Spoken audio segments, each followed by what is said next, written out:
Yeah, so 12,000 miles, 1 year ownership. Literally from my first video on YouTube, this is the same spot, but obviously it looks way different than how it used to look before. I think before I only had like some Swift springs. But anyways, I'm gonna try to keep this one short. So yeah, owning the car for the past year or so, um, it's been good. It's been a learning experience for sure, to say the least. I guess I would say things to watch out for owning these cars, and things that I didn't know. The fuel pump, the low pressure fuel pump goes bad.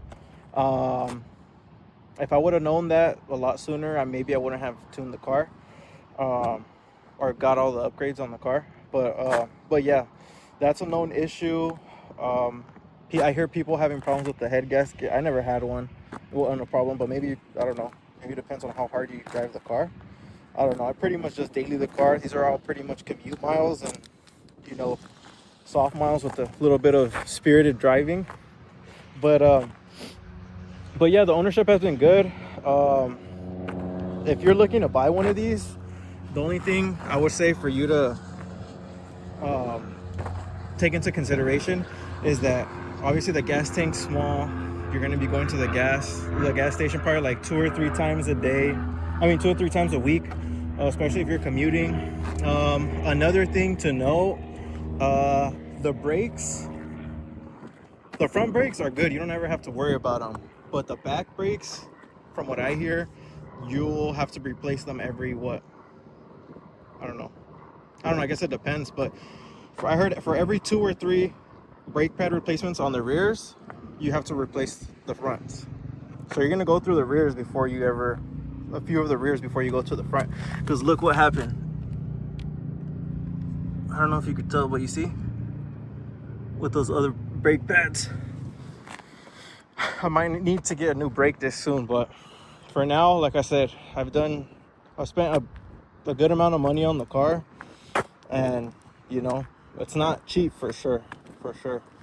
But for the most part, owning this car, it's fun, it's reliable, doesn't give me any issues other than having to change the brake pads and having to change the fuel pump.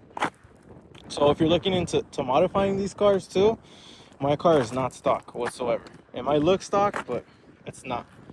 It's pushing over 500, and it's been pushing over 500 for the past, I'd say, 5,000 miles. And there's 5 different maps. I always drive on the second to lowest, which is map 2. That's around like 400. And honestly, if you're looking to tune one of these cars and take it to the track, you don't need more than like 400. One thing to consider is if you do get your car to 400 on the stock turbo, it will give out on you, just like it gave out on me. JSR, they're the ones who pretty much touch this car. No one else touches this car.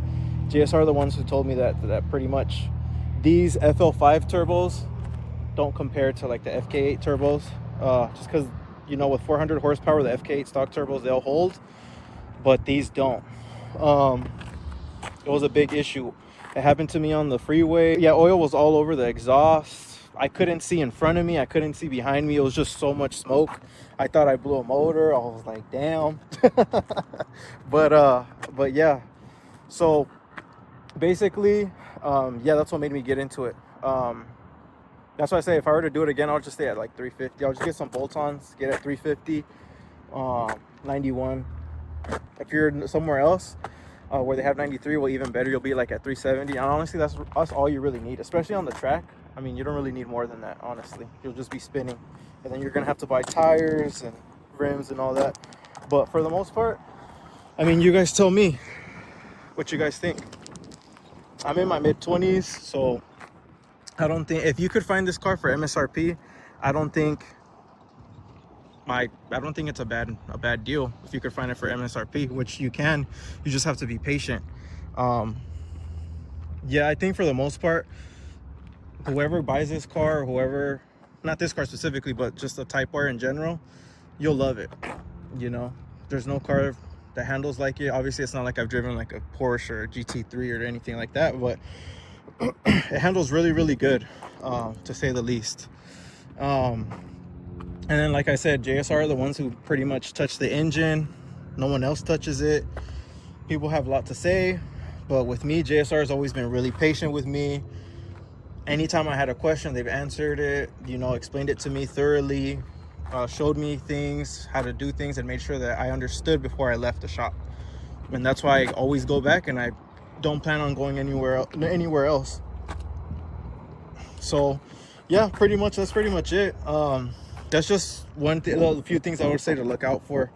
It's just the rear brake pads, they're gonna go out, that's normal. And then the low pressure fuel pump, that's an issue. And then if you guys are also like debating on tuning your car and all that stuff, I'd say to keep it reliable, do your oil changes and do your spark plugs. You know, that's the most important thing, oil changes and spark plugs. And always let your car warm up to 180. I always let mine warm up to like 180 or 170, but for the most part 180, 181 before I do any hard pulls. Gotta wait till the engine warms up, the oil warms up, before, you know, start having fun. I mean, these cars could take it, believe me, but if you're someone like me where you don't like to deal with headaches, you know, you just like to have fun when you want, and then, you know, and just cruise it whenever, because I'm not driving any other car. This is my daily. This is my weekend car. This is everything for now. It's just the only downside I would say about it is just the traffic, you know, but that's a whole different thing. Yeah, just make sure you're staying on top of your maintenance, changing the spark plugs.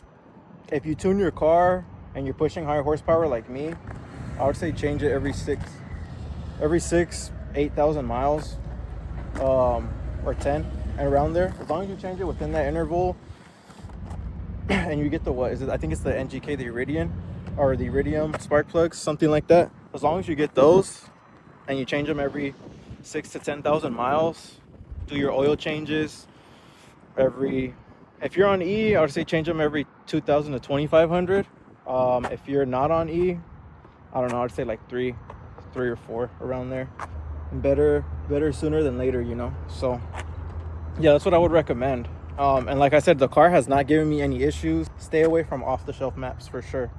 Off-the-shelf maps, they're cool for, you know, a short time, but if you want reliability, obviously they're a lot cheaper than a custom tune. But if you want reliability and everything, like I said, I daily this car. The car has had no issues. I've told people the numbers that I'm running. They thought the car would have blown.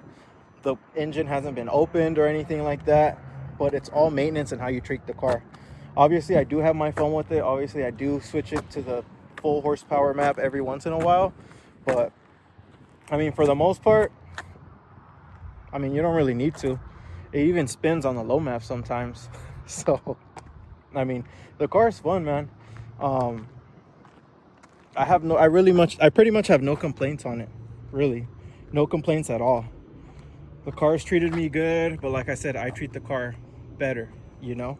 And that's the thing to keep in mind when you get one of these cars. It's better to change your oil. It cost me like $50. I'll get the oil at Sam's Club, filter at AutoZone, $50 total. Every 2,000, 2,500 miles, and then change the spark plugs every 8. I would say every 8 just to be safe. And yeah, just doing that, every little maintenance here and there will save you, you know, tens of thousands of dollars, or $10,000 later in the long run, you know.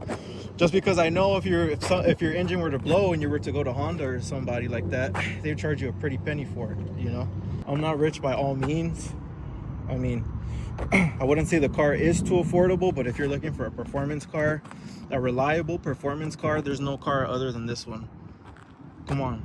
I literally put double the horsepower, pretty much. I think when I went on the dyno, it was 280 to the wheels, and now it's 530 to the wheels, I'd say, around there. That's pretty much double the horsepower. This part, everything's been good with the car for the past year ownership. No issues. What I do plan on doing within the next year or so, you know, just doing the routinely maintenance, changing all the fluids, brake fluid, differential fluid, transmission fluid, all that, just to be safe. You know, I think Honda says to do it every 30, 40,000 miles, something like that, but I'll do it sometime next year. Probably when I get around 20, 25, just to be safe.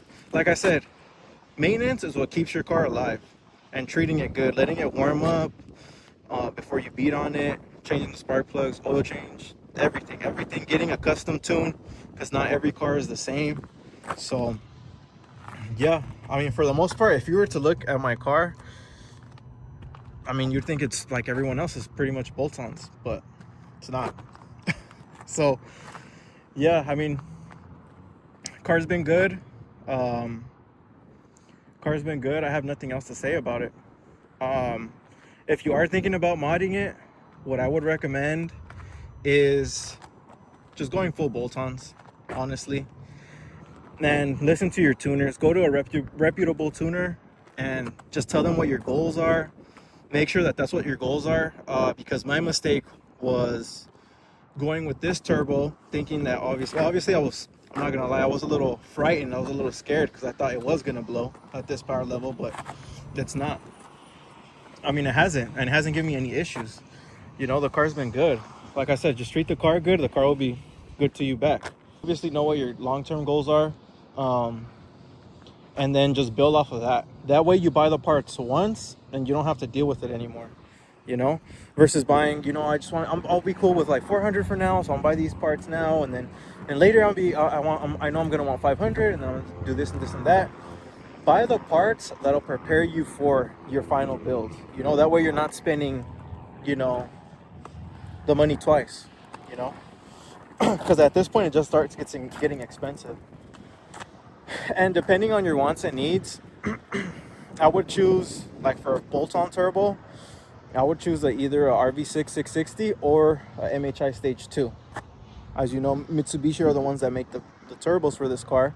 And the Stage 2 is pretty much, you know, guaranteed reliability almost for the most part.